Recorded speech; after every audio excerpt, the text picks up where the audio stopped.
আমাদের গল্পের নায়িকা কিম দেওং, যার কাছে পুরো পৃথিবীর সবচেয়ে অহংকারী ব্যক্তি হচ্ছে জিয়ন জাংকুক, যার শিরায় শিরায় দম্ভ, মেজাজ প্রতিটি ধমনীর ফাঁকে। এমন একগুঁয়ে লোকতে আর দুটি দেখেনি। জাংকুক ওর বড় বোনের ভাসুর। আগে পরে ওর বোনের কাছে জাংকুকের বিষয় শুনলেও বিশ্বাস করেন, তবে নিজের চোখে দেখার পর থেকে খুব ভালো করে বুঝতে পেরেছে জাংকুককে। তার পরিবারে যখন তার বড় বোন জিমিনকে দেখতে আসে, তখনই জাংকুকের সাথে দেখা হয়েছিল তের। লম্বা ফর্সা হ্যান্ডসাম অ্যান্ড স্টাইলিশ ছেলেটাকে দেখে তের যেন মাথা ঘুরে গিয়েছিল, বলতে গেলে ক্রাশ খেয়েছিল। কিন্তু সেই আনন্দতে বেশিক্ষণ টেকেনি। যখনই তে সবাইকে চা দিচ্ছিল, তখনই হয়েছিল বিপত্তি। জাংকুকের সামনেই গরম চায়ের কাপটা ফেলে দেয় তে। জাংকুকের পোশাকে কিছুটা গিয়ে পড়ে। তখনই জাংকুক বলে উঠেছিল, ইউ ইডিয়েট, চোখে দেখো না তুমি? ঘরের ভিতরে যেন ছোটখাটো বজ্র পড়লো। তের মা তো তেকে বকতে ব্যস্ত। তে তো মিনমিন করে জাংকুককে বলল সরি, তবে মনে মনে ভীষণ রাগ হচ্ছিল তের। ওকে ইচ্ছা করে ফেলেছে নাকি? মন চাচ্ছিল ওর কোমর বেঁধে ঝগড়া করতে, কিন্তু পারেনি, বড় বোনের ভাসুর বলে কথা। জাংকুক টিস্যু দিয়ে হাত মুছতে মুছতে তের দিকে বাঁকা চোখে একবার তাকাই। পরিবেশটা ঠান্ডা হয়েছিল। জাংকুকের ভাই সুগা আর তের বোন জিমিনকে কথা বলতে উপরে পাঠানো হলো। তখনই জাংকুকের মা তেকে বলে উঠল, তুমি কিসে পড়তে? আন্টি, অনার্সে ভর্তি হয়েছি, ক্লাস এখনো শুরু হয়নি। তা কি নিয়ে পড়ছো এখন? Fashion designing. কথাটা বলার সময় জাংকুক একবার ফোন থেকে দৃষ্টি তুলে আর চোখে তাকালো তের দিকে। জাংকুকের মা হু হু করে হেসে বললেন, ও তাই, আমার জাংকুকও তো ফ্যাশন নিয়ে ব্যবসা করে। এভাবে বেশ কিছুক্ষণ গল্প চলছিল ওর মধ্যে। এর মাঝে তের বাবা তেকে বলে উঠল, জাংকুক নাকি তেদের ছাদটা ঘুরে দেখতে চাইছে, তাই তেকে জাংকুককে নিয়ে যেতে বলল। তে মাথা নাড়ালো, কোমর থেকে ওনার প্যাচ ছাড়িয়ে বলল, আসুন আমার সাথে।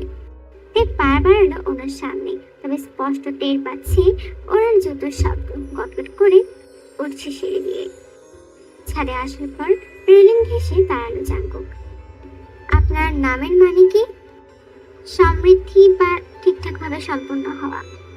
সে কি, আপনার নামের সাথে তো আপনার কোনো মিল নেই। আফটার অল, একটা কাজ তো ঠিকঠাক ভাবে সম্পূর্ণ করতে পারলেন না। মানে? জাংকুক মানের কোনো উত্তর না দিয়েই পাল্টা প্রশ্ন ছুড়ল তেকে। কে রেখেছে এই নাম? বাবা। পাল্টে অন্য কিছু রাখতে বলবেন, যেটাতে আপনাকে মানায়। কথাগুলো শুনে তের ভীষণ অপমানিত বোধ হচ্ছিল। রাগে হাত পা গজগজ করছে। এবার ইচ্ছা করছে কোমরে কোমর লাগিয়ে ঝগড়া করতে, তবে কিচ্ছু করার নেই। হঠাৎ সেখানে সুগা আর জিমিন আসলো। জিমিন তো জাংকুকের সাথে কথা বলছে। তে সেখান থেকে চলে যেতে নিলেই সুগা বলে ওঠে, আরে আমার একটা মাত্র শালী, চলো আমরা কি আলাপ করি ঠিকঠাক। তে মৃদু হাসলো সুগার দিকে তাকিয়ে। তখন স্পষ্ট দেখতে পারলো জাংকুক তেকেই দেখছে। না তাকালেও তের গলা শুকিয়ে আসলো। কিভাবে দেখছে যেন জাংকুক। সবকিছু ঠিকঠাক মতো মিটে গেলে ওরা যখনই যাওয়ার জন্য প্রস্তুতি নিচ্ছিলেন, তখনই তার নজর গেল জাংকুকের দিকে। জাংকুক যেন কিভাবে তের দিকে তাকাচ্ছিল। তার ভীষণ কৌতূহল হলো বিষয়গুলো নিয়ে। যাওয়ার আগে তে তার হাতে জাংকুকের আলতো স্পর্শ পেল, যেন ওর হাতের মধ্যে কিছু দিয়ে দিয়েছে। হুঁশ ফিরতেই মোটর কাগজ সামনে ধরল তে। সেখানে লেখা ছিল, কিম দেওয়াং লাইফ, আপনার নাম হওয়া উচিত ছিল জোনাকি পোকা, যারা অন্ধকারে টিমটিম আলো দেয়, যার নরম আলো দেখলে অন্তরস্থল জড়িয়ে যায় শীতলতায়, গেঁথে যায় দৃষ্টিতে, ঢুকে যায় মস্তিষ্কে। এই যেমন আজ আমার হলো। কেন হলো? উত্তর কি আছে? তে কিছুই বুঝতে পারে না এসব নিয়ে। সেদিনের পর থেকেই জাংকুকের প্রতি তের এক অন্যরকম ভয় লাগা কাজ করতে লাগলো। এই মুহূর্তে ড্রয়িং রুমে সকলের সামনে দাঁড়িয়ে জিয়ন জাংকুক বলে উঠল, আমি বিয়ে করব। তখনই সকলে জাংকুকের দিকে অবাক হয়ে তাকিয়ে রইল। জাংকুকের ছোট ভাই সুগা তো এক প্রকার বিষম খেয়ে গেল। জাংকুকের মা বড় বড় চোখে তাকিয়ে আছেন। মুখের সামনে এভাবে হা করে দাঁড়িয়ে আছিস কেন সুগা? সত্যি তুমি বিয়ে করবে ভাই? কেন, মিথ্যে বিয়ে করা যায় না? মানে তুমি তো বিয়ে করতে চাও, তোমার চিরকুমার থাকার সিদ্ধান্তের জন্যই তো মা আগে আমার বিয়েটা ঠিক করলেন। তখন ওদের মা বলে উঠলেন, তোর আর কি করব, জিমিনের তো বিয়ে ঠিক করেছিল ওর বাবা, তুই এমন কান্নাকাটি জুড়লি, এসে আমি বাধ্য না হয়ে পারলাম না। না হলে কোনোদিনও দেখেছিস বড় ভাইয়ের বিয়ের আগে ছোট ভাইয়ের বিয়ে হয়? অবশ্য যেসব বড় ভাইয়েরা আমার এই একগুঁয়ে ছেলের মতো হবে সেখানে সম্ভব। এত কথা বলছো কেন মা? আগে বিয়ে করতে চাইনি, এখন চাইছি, বিয়ে দিলেই তো হচ্ছে। ছেলের এমন সাবলীল ভাষায় কথা বলা দেখে জিভ কাটলেন চাকরের মা। ছেলেটার কি একটু লজ্জা শরম বলতে কিচ্ছু নেই? তাহলে মা, ভাইয়ের জন্য মেয়ে দেখা শুরু করে। বলো ভাই, তোমার কেমন মেয়ে পছন্দ, ফর্সা নাকি শ্যামলা? ও মা, না না, তুমি তো আবার ফর্সা, মানে তোমার বউকে হতে হবে ধবধবে সাদা। আচ্ছা তাহলে লম্বা মেয়ে নাকি খাটো? তুমি আমাকে বিস্তারিত বোঝাও। চোখ, নাক, ঠোঁট কেমন হবে? সুগাকে আর কিছুই বলতে দিল না, তার আগেই চাঙ্কুক বলে উঠলো, ঠিক তোর শালীর মতো হবে। হঠাৎ চাঙ্কুকের কথার মাঝেই সুগা থেমে গেল। কি কি কি? হ্যাঁ, জিমের ছোট বোন থেকে আমি বিয়ে করতে চাই। আজই ওর বাবার কাছে প্রস্তাব পাঠাও মা। বলেই চাঙ্কুক সিঁড়ি বেয়ে উপরে উঠে যায়। ছোটখাটো বজ্র ফেলার মতো অবস্থা হয়েছে। সকালবেলা খাবারের টেবিলে গিয়ে বসেছে, তবে সকাল থেকে খেয়াল করছি বাড়ির লোকেরা থেকে কেমন করে যেন দেখছে। মোটামুটি বুদ্ধি বিবেচনা বুঝিয়ে দিলেও তাদের দৃষ্টিভঙ্গি অস্বাভাবিক। খাবার খেতে খেতে ওটা খেয়াল করলো এখনো কেমন করে তাকাচ্ছে ওরা। এইবার অধৈর্য হয়ে বলে উঠলো, কিছু কি হয়েছে? এর বাবা বলে উঠলেন, কি হবে? কেউই কিছু বলল না, দু একবার নিজেদের দিকে চোখাচোখি করেছিলেন। হঠাৎ তের মা একটু গলা খাকারি দিয়ে সময় নিয়ে বলতে শুরু করলেন, এই সিনিয়র ভাষণকে দেখেছিলি না কাল? তো তোর কেমন লাগলো? মনে আপনার আমার বাচ্চার মতো লাগলো। কি বললি? কই কিছু না তো, বলেছি খারাপ না। উপায় থেকে ফোন এসেছিল কাল রাত্রে। তোর আপুর শাশুড়ি ওনার বড় ছেলের বউ করে নিয়ে যেতে চান তোকে। কথাটি শোনা মাত্রই এর দুটো চোখ রীতিমতো বেরিয়ে আসলো বাহিরে। বিস্ময়ে কথা বলতেও ভুলে গেল। হা করে চেয়ে রইল খানিকক্ষণ, এরপর চোখ পিটপিট করে বলল, কি? তের আপু জিমিন বলে উঠল, ওনাদের নাকি তোকে খুব ভালো লেগেছে, তাই আন্টি চাইছেন জাঙ্কুক ভাইয়ের বউ হিসেবে তোকে ঘরে তুলতে। বাবার কাছেও সরাসরি প্রস্তাব রেখেছেন। আমি তো শুনে অবাক হয়েছিলাম, তবে ভীষণ খুশিও হয়েছি, কারণ আমরা দু বোন একসাথে থাকতে পারবো। তের যেন হাসি গায়েব হয়ে গিয়েছে। তুমি কি মত দিয়েছো বাবা? না, তোকে না জিজ্ঞেস করে আমি মতামত দিই কি করে? ভেবেছিলাম সকালে তোমাকে জিজ্ঞেস করে তারপর ওনাদের বলবো। বাবা, না বলে দাও। কেন? ছেলেটা খারাপ কিসের? ভালো দেখতে, কত বড় ব্যবসার মালিক। তাছাড়া আমি শুনবো না। আমার ওনাকে পছন্দ না। আশা করছি তোমরা আমাকে জোর করে বিয়ে দেবে না। কথাটি বলেই তে উঠে গেল। মেজাজ এতটাই বিগড়ে গিয়েছে যে খাবারটুকু শেষ করেনি। পাশের চেয়ার থেকে ব্যাগ কাঁধে তুলে হনহন করে বেরিয়ে পড়তেই।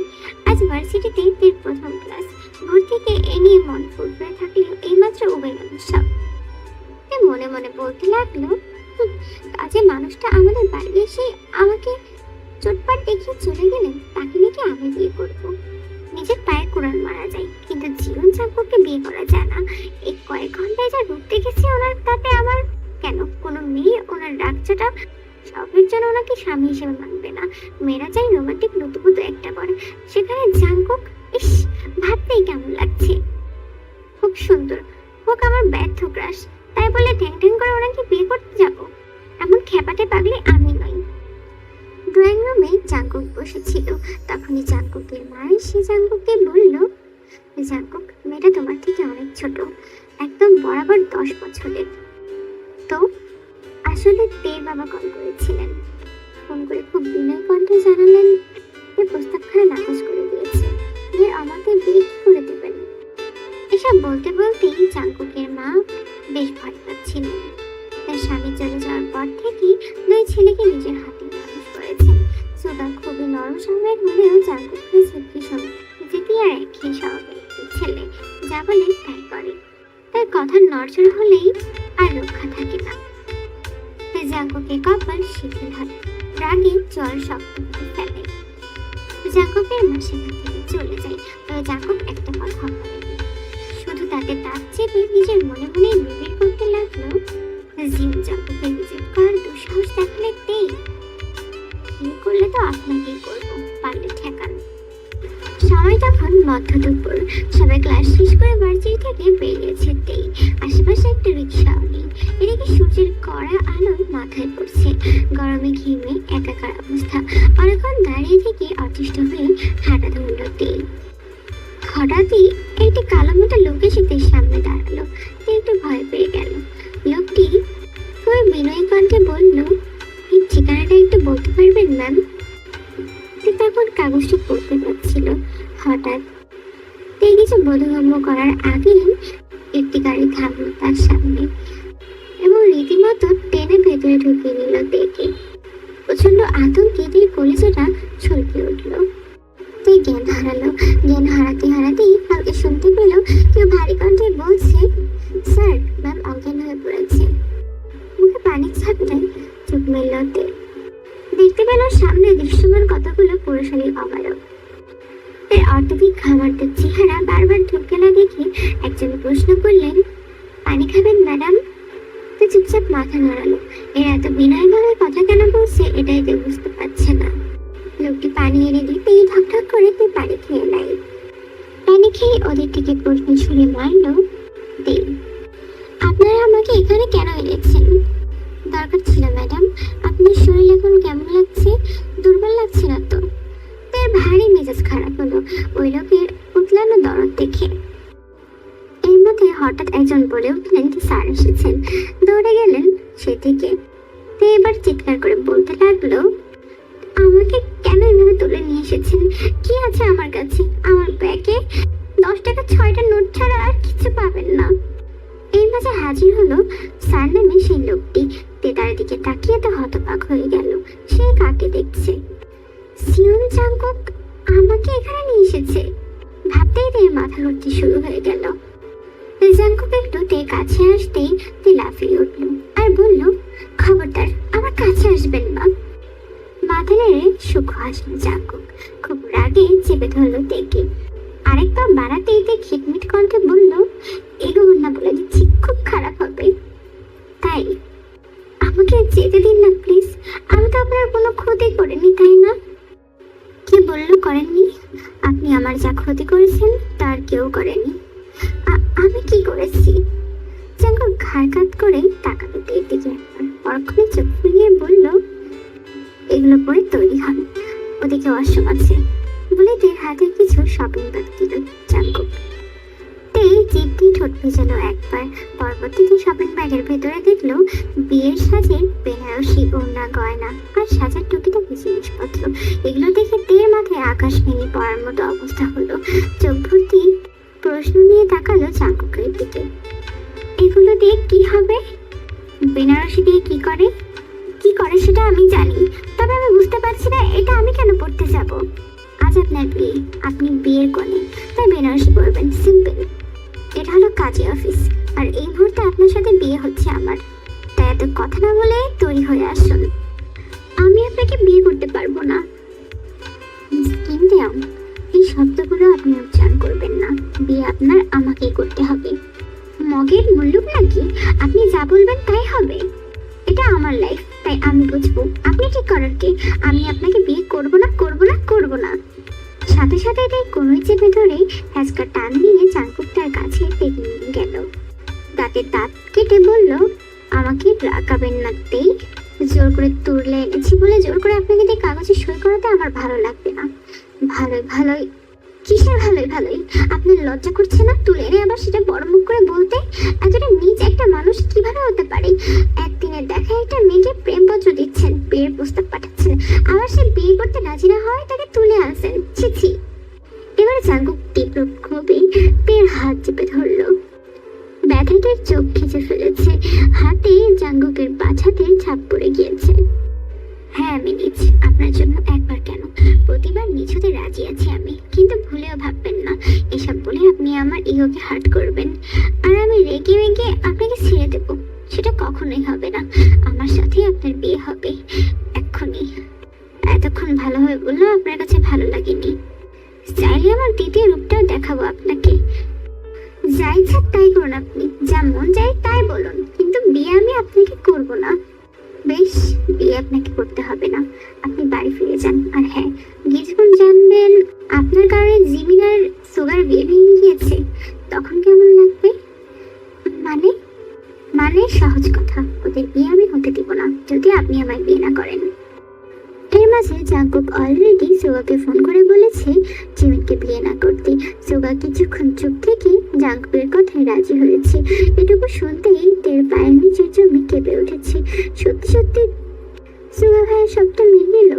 ঠিক শুনলাম আমি? এ কেমন ভালোবাসা ওনার। তখনই তের বোনের চেহারাটা মনে পড়লো। বিয়ে ভেঙে গেলে ও সবার কাছে ছোট হয়ে যাবে। তে তো দেখেছে তার বোন কিভাবে তার বাবাকে রাজি করিয়েছিল।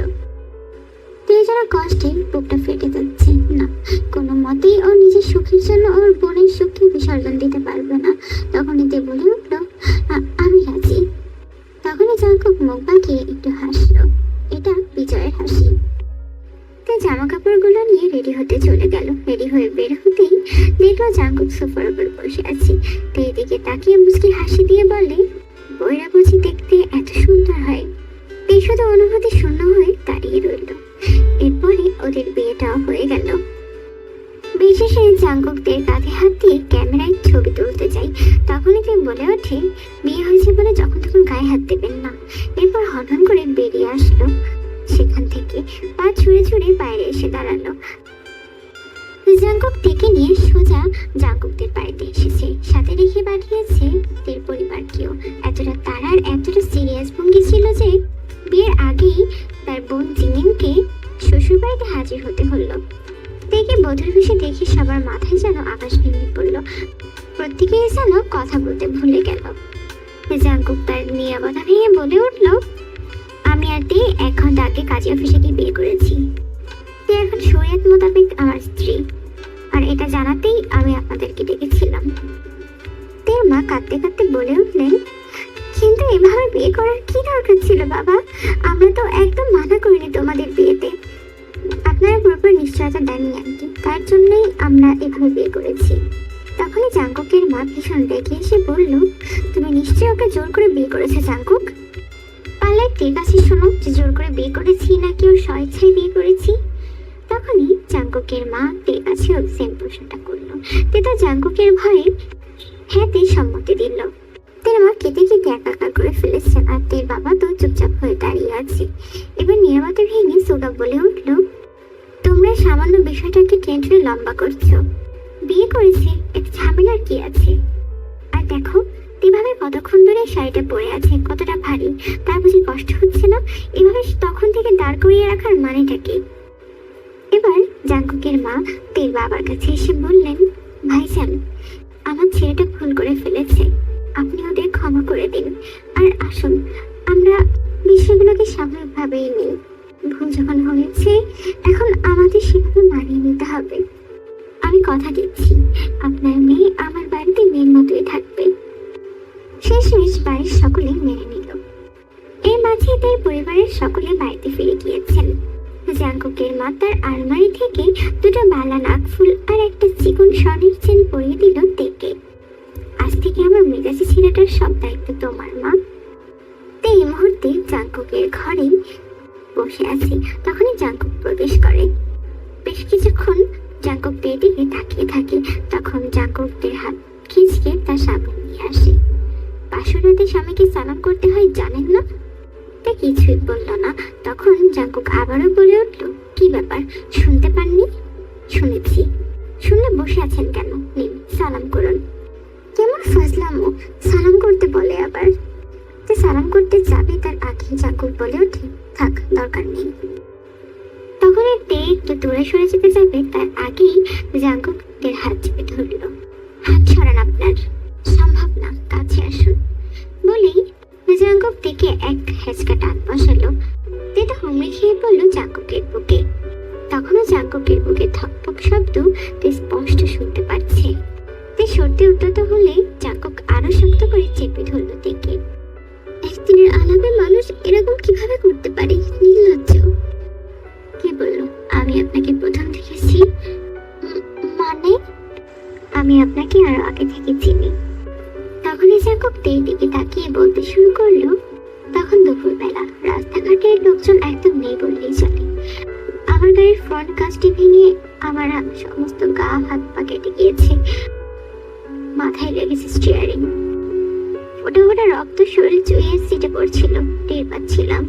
অসহ্য যন্ত্রণায় কাতরাতে কাতরাতে সৃষ্টিকর্তাকে ডাকছিলাম যেন কেউ একজন আসুক, আমাকে বাঁচাক। তার কিছু সময় পরে টের পেলাম কয়েকটি মেয়েলি আওয়াজ। ওই কলেজ ইউনিফর্ম পরা 3-4টা মেয়ে। তার মধ্যে একটি মেয়ে দরজা খুলে আমার কাছে এলো, আমাকে এই যে শুনছেন বলে ডাকলো অনেকবার। আমি কোনো মতে তাকিয়েছি কেবল। ঝাপসা দৃষ্টিতে মেয়েটির মুখটা একটু বুঝতে পারি, তারপর জ্ঞান হারাই। তারপর চেতনা ফিরে নিজেকে আবিষ্কার করলাম হসপিটালের বেডে। এর মধ্যে বারবার আমার মেয়েটার সেই ঝাপসা মুখখানি চোখে ভাসছিল। কিছুক্ষণ পর জানতে পারলাম কলেজ পড়া মেয়ে সিএনজি করে আমাকে এখানে এনেছে। শুধু তাই নয়, সে আমাকে রক্ত দিয়েছে। খুব আগ্রহ নিয়ে মেয়েটির ডিটেলস জানতে চাইলাম, তবে তিনি নাম ছাড়া আর কিছুই বলতে পারেননি। সেই নাম ছিল কিম দেওং। তারপর থেকেই আমি মেয়েটির খোঁজ নেওয়া শুরু করলাম, খোঁজ পেয়েও গেলাম। তারপর থেকে তোমায় ফলো করা শুরু করলাম। কলেজের কোচিং শেষে নির্ধারিত সময়ে তাকে দেখতে যেতাম। ছোট মেয়েটাকে দেখতে ভালো লাগছে আমার, শান্তি পাচ্ছি খুব। আমি বুঝতে পারলাম আমি তাকে তীব্রভাবে ভালোবেসে ফেলেছি। হ্যাঁ, সেই মেয়েটি আপনি কিম দেওং।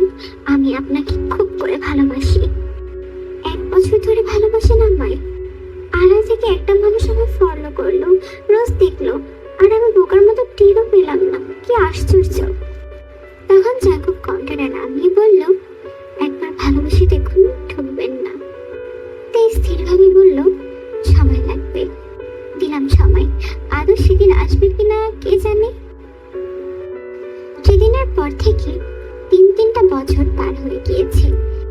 সময় যেন কারোর জন্য থেমে থাকে না। এখন তেও এই মানুষটাকে পাগলের মতো ভালোবাসে। জাঙ্কুকের বুকে মাথা রেখে ঘুমালে তে ঘুমাতে পারে না। তে যেন প্রতিদিন একটু একটু করে জাঙ্কুকের প্রেমে পড়ছে আর হয়ে উঠছে জাঙ্কুকের প্রণয়িনী।